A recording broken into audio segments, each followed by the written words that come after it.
Exercise शुरू होगी। यहाँ के लोगों को नुमाइंदे चुनने का मौका मिलेगा, एक दरवाज़ा मिलेगा। आज तक उनके लिए कोई दरवाज़ा जहाँ वो जाए खुला नहीं था, एक दरवाज़ा खुलेगा। ये मुझे लगता है इस इलेक्शन का फायदा है। लेकिन जहाँ तक सवाल है इलेक्शन का, हमारे लिए इलेक्शन सब कुछ हमसे छीना गया, आइन छीना गया, झंडा छीना गया।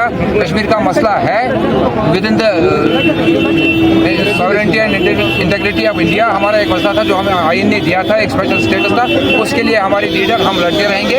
और मैं लोगों को एक यकीन दिलाना चाहता हूँ कि मेरी सबसे बड़ी प्रायोरिटी होगी कुलगाम के लोगों की इज्जत से, अमन और इज्जत और आबरू की हिफाजत करना।